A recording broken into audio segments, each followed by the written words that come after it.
ఓం శాంతి 20వ తారీఖు 1వ నెల 2024 సాకార ఈశ్వరీయ మధుర మహావాక్యాలు. మధురమైన పిల్లలారా, కళ్యాణకారి తండ్రి పిల్లలైన మీ కర్తవ్యం అందరి కళ్యాణం చేయడం, అందరికీ తండ్రి స్మృతిని ఇప్పించడం, జ్ఞానాన్ని దానం ఇవ్వడం. ప్రశ్న: బాబా ఏ పిల్లలను మహారథులు అని అంటారు? వారి గుర్తులేవి?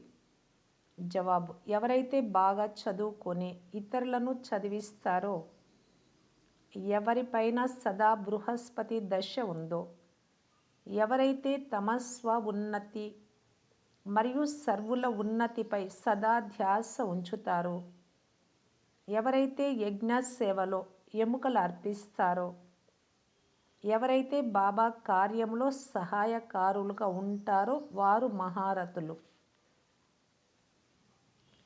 ఇటువంటి మహారథి పిల్లలను వీరు నా సుపుత్రులు అని బాబా అంటారు.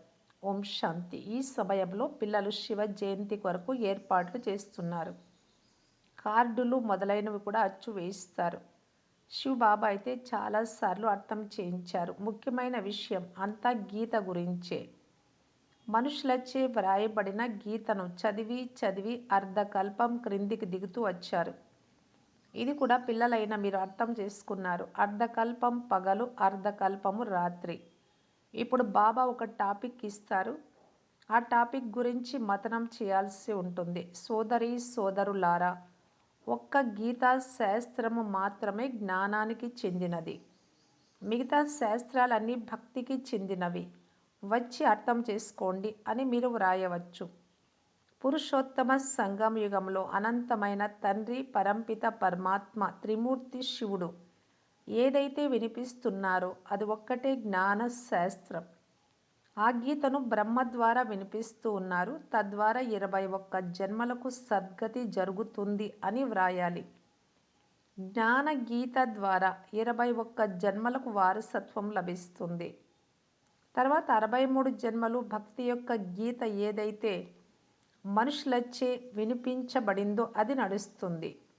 తండ్రి రాజయోగం నేర్పించి సద్గతి కలుగజేస్తారు. మళ్ళీ వినాల్సిన అవసరం ఉండదు. ఈ జ్ఞాన గీత ద్వారా పగలుగా అవుతుంది.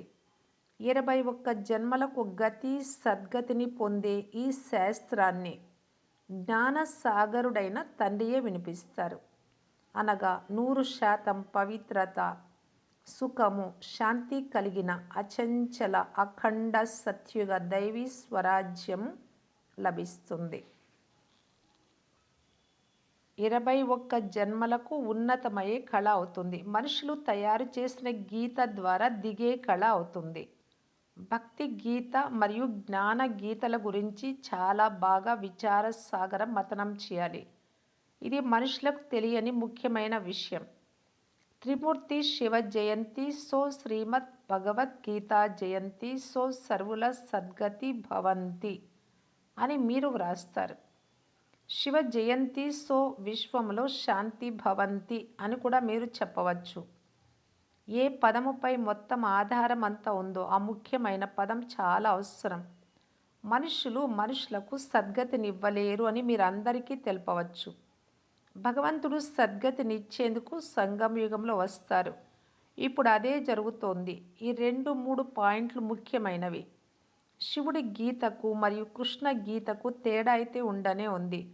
త్రిమూర్తి శివ భగవానుడి ద్వారా సంగమయుగంలో గీత వినుట ద్వారా సద్గతి కలుగుతుంది. ఇటువంటి పాయింట్ల గురించి ఎవరైనా విచార సాగర మథనం చేస్తే అప్పుడు ఇతరులపై కూడా ప్రభావం పడుతుంది. మనుషులకి ఎప్పుడూ సద్గతిని కలిగించలేరు. కేవలం ఒక్క త్రిమూర్తి పరమపిత శివుడు. ఎవరైతే టీచరే కాక సద్గురువు కూడా అయ్యారో వారు ఈ పురుషోత్తమ సంగమ యుగంలో అందరి సద్గతి చేస్తున్నారు. కార్డులో కొద్దిగానే వ్రాసి ఉండాలి. కార్డు పైన కలియుగి గవ్వ లాంటి పతిత మనుషుల నుండి సత్యుగి వజ్రం లాంటి పావన దేవీ దేవతలుగా అయ్యేందుకు ఈశ్వరీయ ఆహ్వానము అని వ్రాయాలి. ఇలా వ్రాయడం ద్వారా మనుషులు సంతోషంతో అర్థం చేసుకునేందుకు వస్తారు. సద్గతి దాత అయిన తండ్రి జయంతియే శివ జయంతిగా జరుపబడుతుంది. అక్షరాలు చాలా స్పష్టంగా ఉండాలి. మనుష్యులు భక్తి మార్గంలో అనేక శాస్త్రాలు చదువుతారు, తల బాదుకుంటారు. ఇక్కడ ఒక్క సెకండ్లో అనంతమైన తండ్రి ద్వారా ముక్తి, జీవన్ముక్తి లభిస్తుంది. ఎప్పుడైతే తండ్రికి చెందిన వారిగా అయ్యి వారి నుండి జ్ఞానాన్ని తీసుకుంటారో అప్పుడు తప్పకుండా జీవన్ముక్తి లభిస్తుంది. మొదట ముక్తిలోకి వెళ్ళి ఎటువంటి పురుషార్థం చేసి ఉంటారో అటువంటి జీవన్ముక్తిలోకి తప్పకుండా వస్తారు. ప్రారంభంలో వచ్చినా లేక చివరిలో వచ్చినా జీవన్ముక్తి తప్పకుండా లభిస్తుంది. ముందు జీవన్ముక్తిలోకి వస్తారు, తర్వాత జీవన్ బంధనంలోకి వెళ్తారు. ఇటువంటి ముఖ్యమైన పాయింట్లు ధారణ చేస్తే కూడా చాలా సేవ చేయగలరు. ఒకవేళ తండ్రిని తెలుసుకొని ఉంటే ఇతరులకు కూడా తండ్రి పరిచయాన్ని ఇవ్వండి. ఎవరికైనా పరిచయం ఇవ్వకపోతే జ్ఞానము లేనట్లే అర్థం చేయించబడుతుంది, కానీ అదృష్టంలో లేదు. కళ్యాణకారి తండ్రి పిల్లలైన మీరు ఇతరుల కళ్యాణం చేయాలి. లేకుంటే మేము శివబాబాకు పిల్లలము అని ఏదో మాట వరుసకు మాత్రమే చెప్తారు, కానీ కళ్యాణమైతే చేయరు అని తండ్రి భావిస్తారు. ధనవంతులు కానీ పేదవారు కానీ అందరి కళ్యాణము చేయాలి. మొదట పేదవారే జ్ఞానం తీసుకుంటారు. ఎందుకంటే షావుకార్లకు తీరిక ఉండదు, మీకు తీరిక ఉంటుంది. డ్రామాలో ఇలాగే నిశ్చయింపబడింది. ఒకవేళ ఒక్క షావుకారు వస్తే అతని వెనుక అనేక మంది వచ్చేస్తారు. ఇప్పుడే మహిమ వెలువడితే గుంపులు గుంపులుగా వచ్చేస్తారు. మీదీశ్వరీయ పదవి. మీరు మీ కళ్యాణము ఇతరుల కళ్యాణం కూడా చేస్తారు. ఎవరైతే తమ కళ్యాణమే చేసుకోరో వారు ఇతరుల కళ్యాణం కూడా చేయలేరు. తండ్రి అయితే కళ్యాణకారి, సర్వుల సద్గతి దాత. మీరు కూడా సహాయకారులు కదా. అది జ్ఞాన మార్గదర్శ అని, ఇంకొకటి భక్తి మార్గదర్శ అని రెండింటి గురించి మీకు తెలుసు. సద్గతి మార్గంలోని దశ ఒక్కటే ఉంది. ఎవరైతే బాగా చదువుకొని ఇతరులను చదివిస్తారో వారిపై బృహస్పతి దశ ఉంటుంది. వారిని మహారథులు అని అంటారు. నేను మహారథినేనా అని మీ హృదయాన్ని ప్రశ్నించుకోండి. ఫలానా ఫలానా సేవాధారీల మాదిరిగా సర్వీస్ చేస్తున్నానా?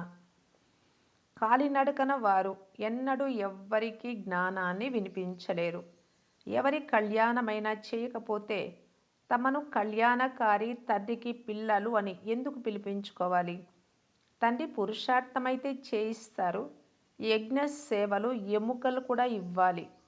పోతే కేవలము తినడము, త్రాగడము, నిద్రించడం ఇదేమైనా సేవ అవుతుందా? ఇటువంటి వారు వెళ్ళి ప్రజలలో దాసదాసీలుగా అవుతారు. తండ్రి అయితే పురుషార్థం చేసి నరుని నుండి నారాయణుడిగా అవ్వండి అని చెప్తారు. సుపుత్రులను చూసి తండ్రి కూడా సంతోషిస్తారు. లౌకిక తండ్రి కూడా తన పుత్రుడు చాలా మంచి పదవి పొందేవాడైతే చూసి సంతోషిస్తాడు.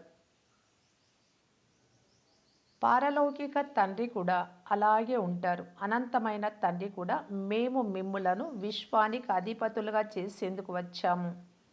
ఇప్పుడు మీరు ఇతరులను కూడా అలా చెయ్యండి అని అంటారు. పోతే కేవలం పొట్టను పూజించుకుంటూ ఉంటే, అంటే పొట్ట కోసమే గడుపుతూ ఉంటే ఏం లాభం? శివబాబాను స్మృతి చేయండి అని అందరికీ తెలిపితే చాలు. భోజన సమయంలో కూడా పరస్పరము తండ్రి స్మృతిని ఇప్పించుకుంటే అప్పుడు వీరికి శివబాబాపై చాలా ప్రేమ ఉంది అని అందరూ అంటారు. ఇదైతే సులభమే కదా. ఇందులో నష్టమేముంది? అలవాటైతే తింటూ కూడా బాబాను గుర్తు చేసుకుంటూ ఉంటారు. దైవీ గుణాలు కూడా తప్పకుండా ధారణ చేయాలి. ఇప్పుడైతే అందరూ ఓ పతిత పావన రండి అని పిలుస్తూ ఉన్నారంటే తప్పకుండా పతితంగా ఉన్నారు. శంకరాచార్యుడు కూడా శివుడిని గుర్తు చేసుకుంటాడు. ఎందుకంటే ఆ తండ్రినే పతిత పావనులు. అర్ధకల్పం భక్తి చేస్తారు, మళ్ళీ భగవంతుడు వస్తారు.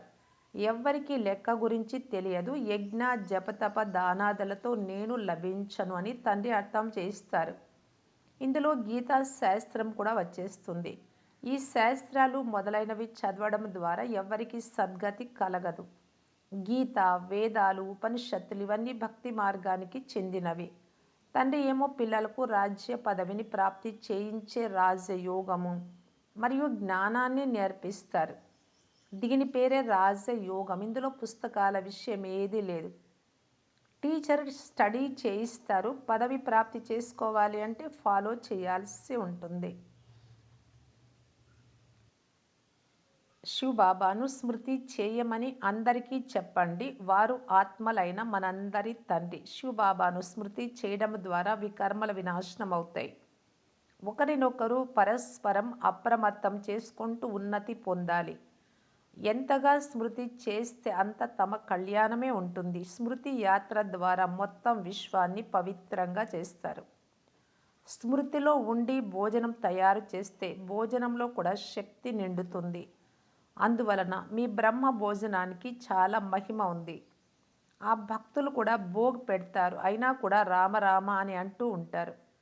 రామ నామాన్ని దానం ఇస్తారు. మీకైతే గడియ గడియకు బుద్ధిలో తండ్రి స్మృతి ఉండాలి. రోజంతా బుద్ధిలో జ్ఞానం ఉండాలి. తండ్రి వద్ద మొత్తం రచన యొక్క ఆది మధ్య అంత్యముల జ్ఞానం ఉంది కదా. ఉన్నతాతి ఉన్నతమైన వారు భగవంతుడు. మీరు వారిని స్మృతి చేస్తే ఉన్నతమైన పదవి పొందుతారు.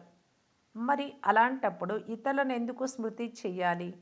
కేవలం నన్ను ఒక్కరినే స్మృతి చేయండి అని తండ్రి చెప్తున్నారు. కనుక మిగిలినవన్నీ వదిలేయాల్సి ఉంటుంది. ఇది అవ్యభిచారి స్మృతి. ఒకవేళ గుర్తు రాకుంటే కొంగుకు ముడి వేసుకోండి. తమ ఉన్నతి కొరకు ఉన్నత పదవి పొందేందుకు తప్పకుండా పురుషార్థం చేయాలి. మమ్ములను కూడా టీచర్గా చేసే శివబాబా మాకు టీచర్గా ఉన్నారు. మీరందరూ మార్గదర్శకులు కదా. మార్గదర్శకుల పని మార్గాన్ని చూపించడం. ఇంతకుముందు మీలో ఇంత జ్ఞానం లేదు. ఇంతకుముందు చాలా తక్కువ విలువైన చదువు ఉండేది అని అందరూ అంటారు. అదైతే తప్పకుండా ఉంటుంది. డ్రామా అనుసారం కల్ప క్రితం వలె చదువుతూ ఉంటారు. మళ్ళీ కల్పం తర్వాత కూడా అలాగే చదువుతారు. చివరిలో మీకు అన్నీ సాక్షాత్కారం అవుతాయి. మీకు సాక్షాత్కారం అవ్వడంలో ఆలస్యం అవ్వదు. బాబాకు త్వరగా సాక్షాత్కారాలు అయ్యాయి. ఫలానా ఫలానా వారు రాజులుగా అవుతారు. వారికి డ్రెస్సు ఉంటుంది అని బ్రహ్మబాబాకు సాక్షాత్కారం అయ్యేది. ప్రారంభంలో పిల్లలకు చాలా సాక్షాత్కారాలు జరిగాయి. మళ్ళీ అంతిమంలో జరుగుతాయి. మళ్ళీ స్మృతి చేస్తారు. అచ్చా, గోపికలందరికీ మాతేశ్వరి గారి హస్తాలతో వ్రాసిన స్మృతి పత్రము లెటర్ 1961. గోపికలందరికీ అతి ప్రియ స్మృతులు. తర్వాత సమాచారం. మీరందరూ గృహస్థ వ్యవహారంలో ఉంటూ కమల పుష్ప సమానంగా మీ జీవితంలో సఫలతను పొందుకుంటున్నారు కదా. గారాబు గోపులైతే ఇప్పుడు సేవను మంచి రీతిగా చేపట్టే పురుషార్థంలో ఉన్నారు. చాలా మంచిది. చివరికి మన పరమ పూజ్యులైన తండ్రి పరిచయం అందరికీ లభించవలసిందే. ఈ ఉన్నతమైన ప్రాప్తిని కోట్లల్లో కొందరే పొందగలరు అని మీకు తెలుసు. అయితే ఇటువంటి పుష్పాలు తప్పకుండా వెలువడతాయి కదా. మంచిది, తీవ్రమైన, తరగనిది. అది తండ్రి ద్వారా పిల్లలందరికీ లభిస్తూనే ఉంటుంది. ఎవరైనా దీనిని ప్రాప్తి చేసుకుంటే జన్మ జన్మాంతరాలకు సంపన్నంగా అయిపోతారు. ఈ వస్తువే అలాంటిది. ప్రియమైన గోపికలారా, ఇది నిజమే కదా చెప్పండి. గోపికలైన మీరందరూ అతీంద్రియ సుఖమయ జీవితాన్ని అనుభవిస్తూ జీవితాన్ని గడుపుతూ ఉండండి. ప్రియమైన గోపికలారా, ఇప్పుడు ఈ బ్రాహ్మణ కులం వృద్ధి అవ్వడంలోనే అందరి కళ్యాణం ఉంది. దీనిని గమనించండి. మళ్ళీ బ్రాహ్మణుల నుండి దేవతలుగా తప్పకుండా అవుతారు. ఉదాహరణానికి చాలామంది గృహస్థ వ్యవహారంలో ఉంటూ కూడా బ్రాహ్మణ కుల వంశీయులుగా అయ్యి నడుస్తున్నారు.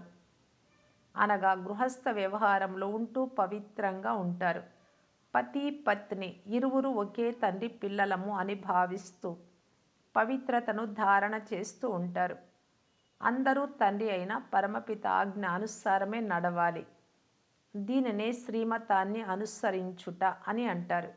ఇటువంటి ధారణతో నడిచే వారిని బ్రాహ్మణ కుల వంశీయులు అని అంటారు. ఇప్పుడు వారే తండ్రి, టీచరు, సద్గురువుగా అయ్యారు. ధర్మరాజు కూడా తండ్రినే. కనుక వారి ఒడిలోని పుత్రుడుగా అయ్యి తమ సంపూర్ణ పవిత్రత అధికారాన్ని ఎందుకు తీసుకోరాదు? దీని ద్వారానే భవిష్యత్తులో సుఖశాంతుల సంపూర్ణ అధికారం ప్రాలబ్ధ రూపంలో ప్రాప్తి అవుతుంది. చెప్పండి. ప్రియమైన గోప గోపికలు ఇటువంటి సులభమైన రహస్యాన్ని అర్థం చేసుకున్నారు కదా. జీవించి ఉండే మరణించడం అనగా మరజీవగా అవ్వడంలో భయపడడం లేదు కదా. ఈరోజు ఈ ఉత్తరం ప్రతి ఒక్కరూ తమ తమ పేరుతో అర్థం చేసుకోండి. తమకు వ్రాసిన ఉత్తరమే అని భావించి చదవండి లేక వినండి. తల్లి ప్రేమను ప్రతి ఒక్కరూ తమ పేరుతో పొందండి. ప్రతి గోప గోపి పట్ల పేరు సహితంగా తల్లి యొక్క అత్యంత ప్రియమైన ప్రేమ. మంచిది. తమ సౌభాగ్యాన్ని ఉన్నతంగా చేసుకునే పురుషార్థంలో తీవ్ర వేగంతో ఉండడమే కళ్యాణకారిగా అవ్వడం.